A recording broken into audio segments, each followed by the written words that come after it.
नमस्कार दोस्तों।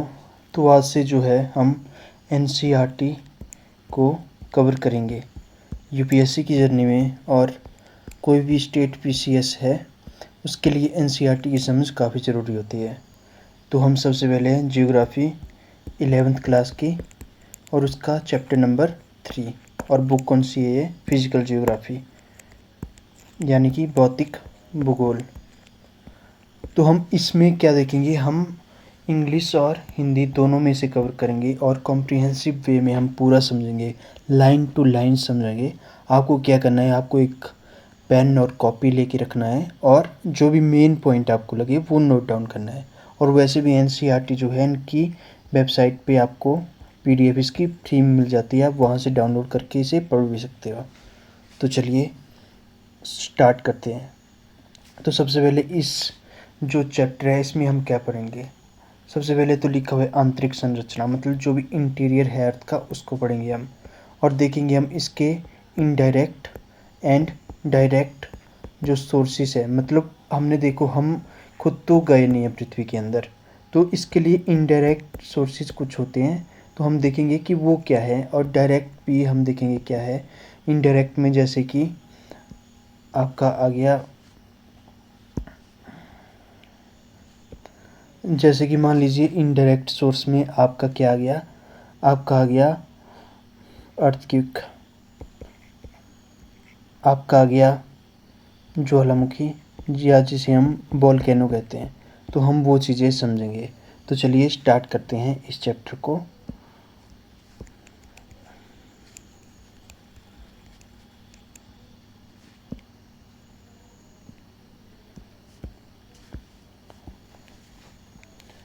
तो सबसे पहले लिखा हुआ है कि जो पृथ्वी है इसकी प्रकृति के बारे में आप क्या अनुमान लगाते हो।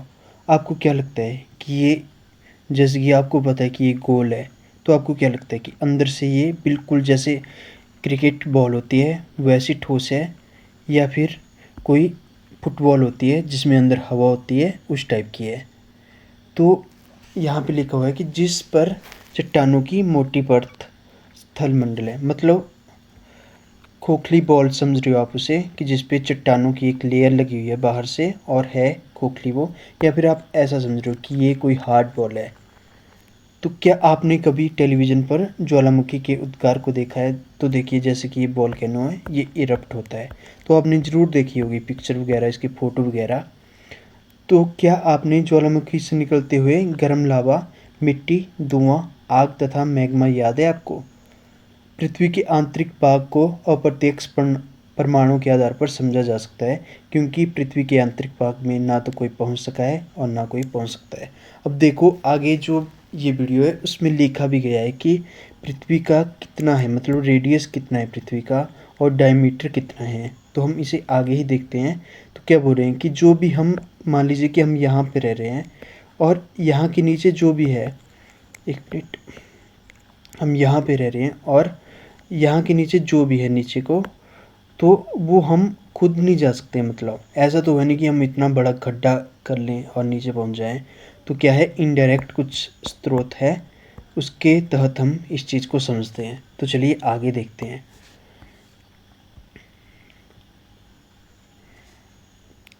दो टर्म है यहाँ पे, बहिर्जात और अंतर्जात, इसको भी देखते हैं।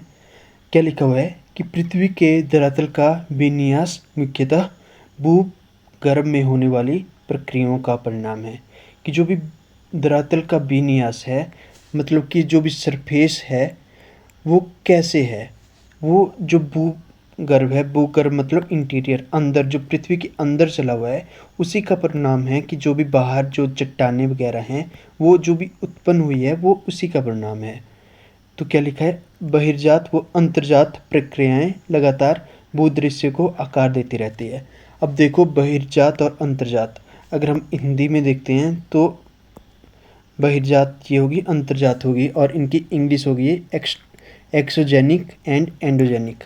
अब बहिर्जात जो हुई वो ऐसी है कि बाहर वाली, जैसे पृथ्वी है इसके बाहर की जो भी फोर्सेस वगैरह है, मान लीजिए विंड हो गया, आपका रेनफॉल हो गया, ये क्या हुई, बहिर्जात हुई।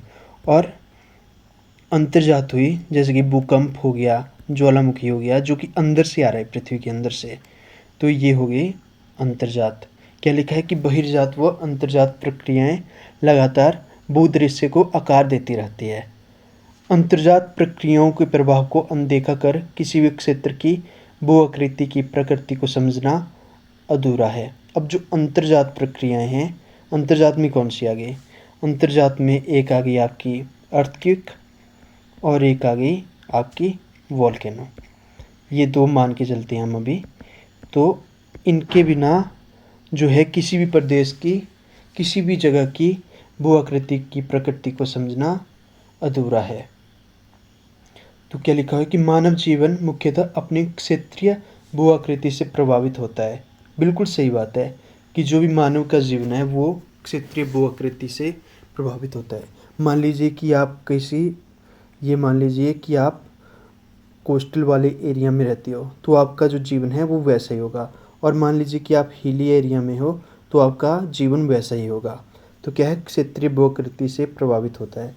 इसलिए भूदृश्य के विकास को प्रभावित करने के वाले सभी कारकों के विषय में जानना आवश्यक है।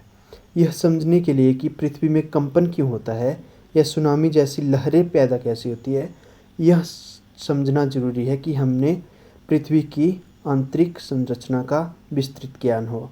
अब जो है कंपन वगैरह आ रहा है वो कहाँ से आ रहा है? ये अंदर से आ रहा है। सीधी सी बात है यार, अंदर से भूकंप वगैरह आ रहा है। और जो सुनामी वगैरह है वो मान लीजिए कि ये मान के चलते हैं कि ये क्या है, ये वाटर है और सुनामी आ गई। तो क्या हो रहा है, ये ऐसा नहीं है कि ये बाहर से आ रहा है। तो कई बार ऐसा होता है कि अंदर से ये कुछ हलचल होती है और ये पानी क्या है, सुनामी वगैरह आती है। तो इसके लिए क्या है, हमें ज़रूरी है जो भी हमारी आंतरिक संरचना है उसका ज्ञान होना। पिछले अध्याय में आपने पढ़ा था कि पृथ्वी का निर्माण करने वाली क्रस्ट, कोर तथा तक सभी पदार्थ परतों के रूप में विभाजित है। अब देखो, पिछला चैप्टर हमने पढ़ा नहीं है लेकिन इसमें भी क्रस्ट और कोर है, तो मैं यहाँ भी पढ़ा दूंगा, और जो पिछला चैप्टर है उसको हम बाद में देख लेंगे। ये वैसे यहाँ पे कवर हो ही जाएगा लेकिन हम वापस से उसे जब सारे चैप्टर कंप्लीट हो जाएंगे उसके बाद देखेंगे हम चैप्टर नंबर 1 और 2 को। तो क्या है कि पिछले अध्याय में आपने पढ़ा कि पृथ्वी का निर्माण करने वाली भूपर्पटी, जिसे क्रस्ट कहते हैं, से कोर, करोड़ कहते हैं, सभी पदार्थ परतों के रूप में विभाजित है।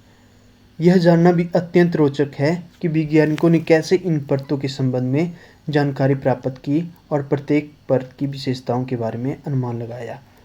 यह अध्याय इसी विषय से संबंधित है। तो चलिए हम आगे देखते हैं। तो भूगर्भ की जानकारी के साधन, क्या लिखा हुआ है? Source of information about interior. क्या सोर्स है? सबसे पहला ऐसा है कि रेडियस जो है अर्थ का, अब रेडियस नहीं हो पता तो मान लीजिए कि ये हमारी धरती है, ये हमारी धरती है और ये मान लीजिए कि हम वहाँ पे रह रहे हैं, हम यहाँ पे भी रह रहे हैं। तो अगर हम अंदर को जाएंगे, मान लीजिए कि ये खेत है और यहाँ से खड्डा किया हमने और नीचे को जा रहे हैं, और ये हम नीचे को जाते गए, तो रेडियस क्या होता है? बीच का बिंदु। गोल तो है नहीं, पृथ्वी जियोइड शेप की है लेकिन गोल ही मानते हैं हम। तो क्या हुआ, ये बीच का बिंदु क्या हो गया? ये हो गया रेडियस। तो रेडियस कितना है? 6378 किलोमीटर, जिसे कि आप 6400 भी समझ सकते हो, आप ऐसा याद रख सकते हो आप 6400 करके। तो ये हमने देख लिया, इसका रेडियस क्या है? 6378। अब ये रेडियस कैसे पता चला?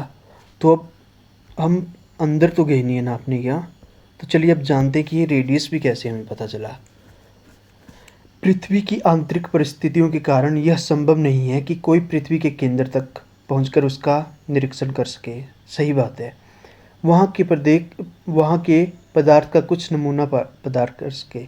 अब हम नहीं जा सकते इतने नीचे को कि हम वहाँ का पता कर सके, नमूना हमें मिल सके। यह आश्चर्य की बात है कि ऐसी परिस्थितियों में भी वैज्ञानिक हमें यह बताने में सक्षम हुए कि भूगर्भ की संरचना कैसी होती है। इतनी गहराई पर किस प्रकार के पदार्थ पाए जाते हैं? पृथ्वी की आंतरिक संरचना के विषय में हमारी अधिकतर जानकारी परोक्ष रूप से प्राप्त अनुमानों पर आधारित है। जो है ये परोक्ष है, मतलब ये प्रत्यक्ष नहीं है, परोक्ष है। परोक्ष को आप ऐसा समझ सकते हो कि इनडायरेक्ट वे में हमें यह पता चला है। तथापि इस जानकारी का कुछ भाग प्रत्यक्ष और पदार्थ के विश्लेषण पर भी आधारित है। प्रत्यक्ष रूप से भी प्रत्यक्ष पर, ये वर्ड मुझे थोड़ा समझ पढ़ने नहीं आ रहा है। डायरेक्ट ऑब्जर्वेशन लिखा हुआ है, इंग्लिश आप पढ़ सकते हो। जो हिंदी आपको पता न चले उसका ही इंग्लिश पढ़ लो।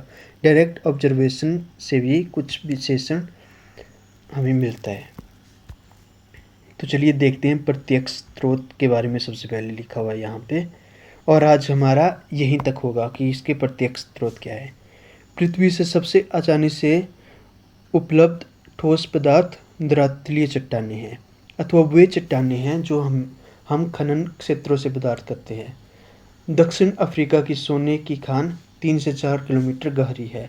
आप सोच लीजिए कि 3 से 4 किलोमीटर नीचे तक क्या है, सोना निकाल रहे हैं वो।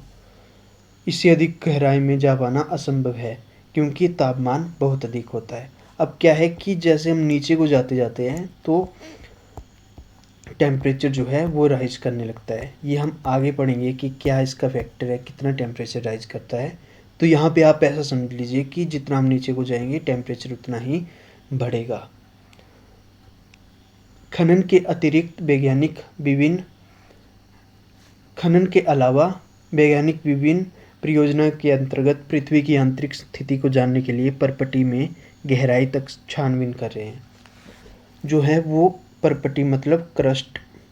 अब मैं इस वीडियो के लास्ट में आपको क्रस्ट मेंटल कोर के बारे में छोटा सा ओवरव्यू दूंगा और बाद में हम इसे अच्छे से भी पढ़ेंगे।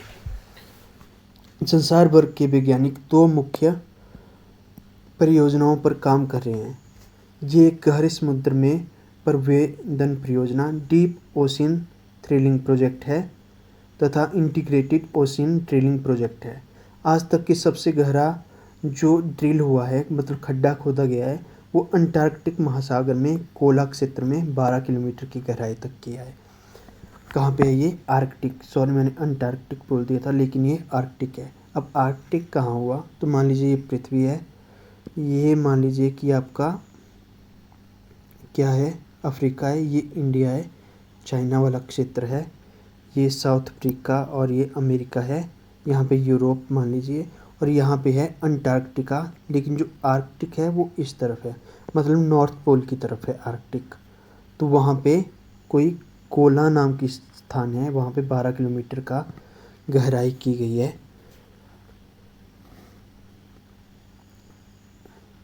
इन परियोजनाओं तथा बहुत सी अन्य गहराई खुदाई परियोजनाओं के अंतर्गत विभिन्न गहराइयों से प्राप्त पदार्थों के विश्लेषण से हमें पृथ्वी की आंतरिक संरचना से संबंधित असाधारण जानकारी प्राप्त हुई है।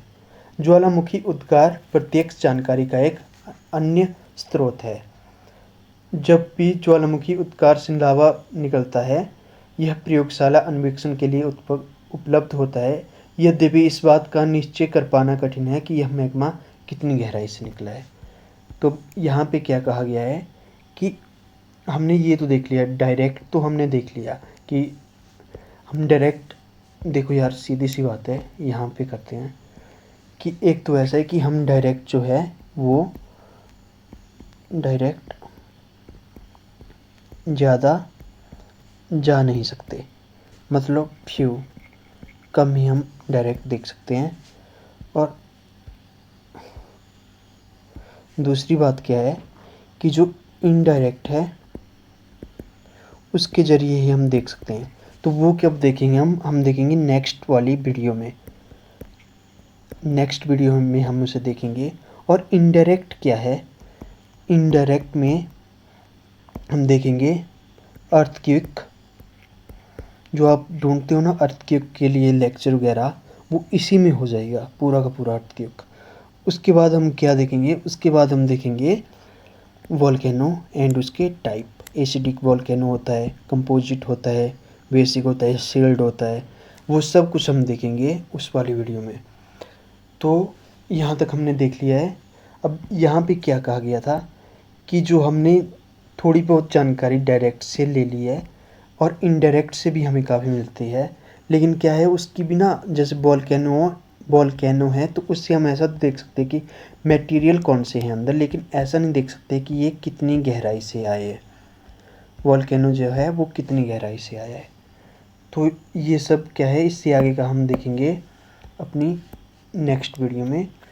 अभी के लिए इतना ही, धन्यवाद, थैंक यू सो मच। ये पहली वीडियो है तो आप क्या करना, वीडियो को लाइक, शेयर, सब्सक्राइब।